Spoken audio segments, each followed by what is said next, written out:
Hey, welcome to Zach's Tech Turf and weekly download episode number 10. That's right, we're on our 10th episode, which is pretty cool. Weekly Download is my weekly tech and PC gaming news series, so make sure you guys are subscribed so you're always up to date. Today, I'm going to be playing some Witcher 3, finally, while I give you this news and sipping on some Coke Zero. Make sure you guys let me know in the comments section what you're sipping on. Let's get into it. Our first news is about Nvidia's possible newest graphics card, the GTX 1050. Although not officially confirmed yet, there are leaks around the internet about a card even more inexpensive than the 1060, the 1050. The GTX 1050, at least from the leaked information, is a faster GTX 950 basically. It has the same amount of CUDA cores, but it will hold up to 4GB of GDDR5 VRAM and clocked at 1315 MHz and boost up to 1380 MHz. Based off of Nvidia's newest cards, this one will probably be sitting at the $150 mark. I might actually pick one of these up purely to test it out.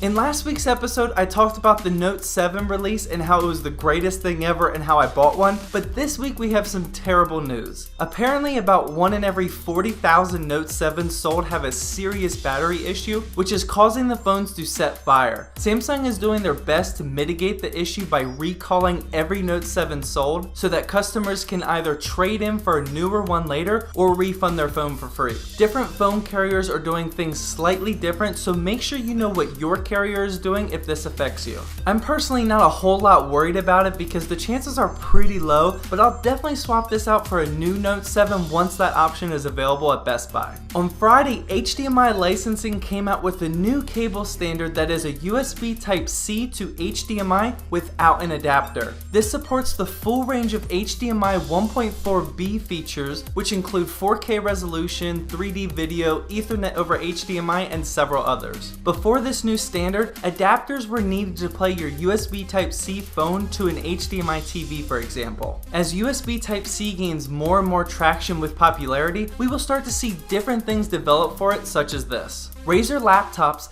the Blade and Blade Stealth, are getting a little internal update instead of releasing a brand new laptop. The Blade Stealth is getting a CPU bump up from a 2.5 GHz i7-6500U to the new Kaby Lake 2.7 GHz i7-7500U. The GPU will also upgrade from the NVIDIA 970 mobile to the newer 1060. The battery is also getting an upgrade to reach 9 hours of battery per charge. The Razer Blade laptop is only getting an upgrade so that you can increase your RAM up to 16 GB and the ability to add up to 1 TB of PCI storage. Possibly the biggest news about the Razer laptops is that the Blade will now come with an optional 1080p display instead of the 4K one. Not too many people are playing 4K games on a laptop, so it's a bit overkill in my opinion. A few days ago, Corsair jumped into the light-up mousepad game like Razer did last year. Corsair announced the MM800 Polaris mousepad, which is pretty much the same thing as Razer's Firefly. It's a textured mousepad with customizable RGB LEDs running around the edges. This mousepad is set to release at $60, also just like the Firefly.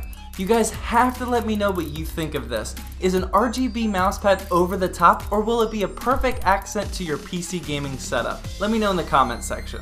There were a bunch of cool products being shown at IFA in Berlin, but my favorite of the bunch is Pico, the at-home craft beer brewer. The Pico has the ability to brew 5 liters of beer in only 2 hours, and then you can enjoy your new beer in about a week. The machine uses pre-packed ingredients that you can buy from an online store. The company is actually buying licenses from real breweries around the world and getting the recipes so you can brew a beer just like theirs. The real breweries then test the pre-packed ingredients to make sure that the beer tastes the same before it even hits the marketplace. My wife was saying no when she saw me researching this, but this is definitely happening. You can pre-order the machine for $800 and it would begin shipping October 1st in the US. Sounds like an amazing Christmas gift. Alright, now it's time for the second half of our news, PC gaming action. You've probably heard the outroar about the new Ark Survival Evolved expansion pack, but if you haven't, here's a quick lowdown. Ark is still in early access on Steam, and they were ballsy enough to release a paid expansion pack. The community caused an uproar because they've already supported the developers by giving them money for a game that wasn't even technically released yet. The devs responded, quote, It's not always easy, but our intent is ever forward progress towards a retail release that will be far more ambitious in scope and features than our original vision when we launched ARK into Steam Early Access in June 2015. Steam reviews for this game went from mostly positive to mostly negative in just a matter of days, so the community isn't happy and neither am I. I love that there's more content, but I don't think this is the way to do it. This is just making me think that early access is a cheap way of saying our game still has some bugs in it. Moving on to better news, Halo 5 Forge, which I talked about last week, is getting a custom game browser on the PC, but not at launch. This will allow us PC users to play and host custom games and search for them through a server browser, kind of like how Battlefield has it set up. This isn't expected to be released on the September 8th launch day, but I think I saw that it might come out at the end of September. I'm pretty excited. Cyberpunk 2077 is a post-Witcher RPG product that was announced years ago and is officially in full development right now from CD Projekt. Reports indicate that there are now more people working on this game than The Witcher 3 ever had at once. This is crazy news because The Witcher 3 is an amazing game.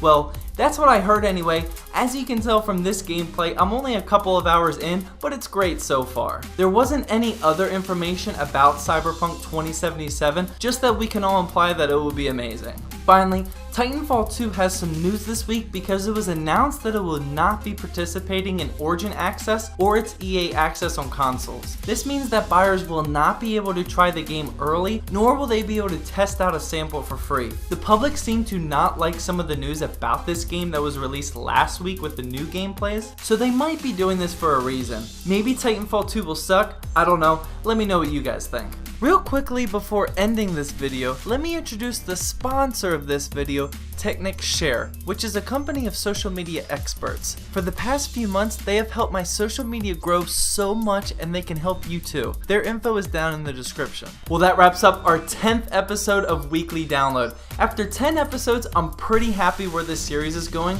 I love making these videos for you guys so you stay up to date. If you're still watching this with me, I wanted to thank you for your support, and please let me know in the comment section any feedback you have on this series.